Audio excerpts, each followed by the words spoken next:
Днес срещу нас е един млад и амбициозен кадър на Холдинг Груп. Здравей, Димитър! Здравейте! Представи себе си с едно изречение.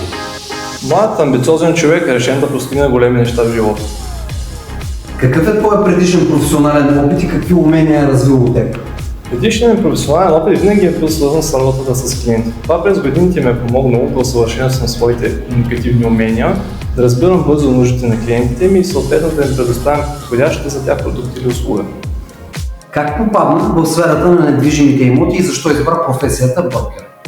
В сферата на недвижимите имоти попаднал благодарение на моята колежка Татяна, която ме покани да стана част от невероятния екип на Холдинг Груп.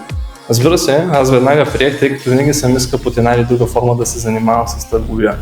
А що се отнася до брокерската професия, избрах я, защото ми се струва като една от най-перспективните към момента. Защо избра да стартираш предизвикателството в Холдинг Груп?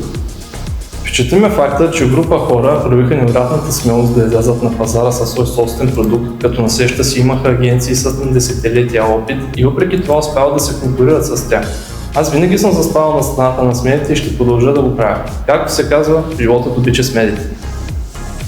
Кои са конкурентните предимства на компанията? Компанията инвестира много в своите кадри, било то под формата на различни обучения, консултации, тимбилдинг събития.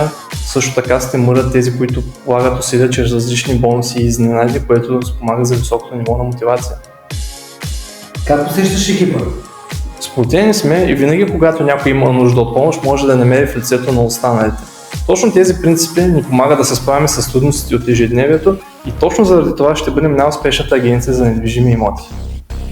Какво според теб можеш да предложиш на своите клиенти? Честност, професионализъм, уважение и не на последно място, изгодни имоти. Може ли млад човек като теб да бъде успешен в консултирането и продажбата на недвижими имоти? Възрастта е просто цифра. Спомнете си за Бил Гейтс, който на 19 години основа Microsoft, или пък за Рей Крок, който купи първия си ресторант на Макдоналдс на 49 години. Щом човек се е поставил нещо за цел и има конкретен план, по който то да се случи, няма сила на света, която да го спре. Би ли препоръчал тази професия на свои приятели? Да, разбира се, и не само. Обръщам се към всички, които ни гледат в момента. Ако вие искате да ходите на работа с удоволствие, искате да имате неограничени доходи и искате да сте след млади и мотивирани хора, то заповядайте в Холдинг Груп. От вас искаме само желание, ние ще ви научим на останалото. Нарисувай с думи своето бъдеще в компанията след 5 години. След 5 години се виждам като човек с солиден опит за гърба си, който е готов да предаде наученото на тепърво навлизащите в света на недвижимите имоти.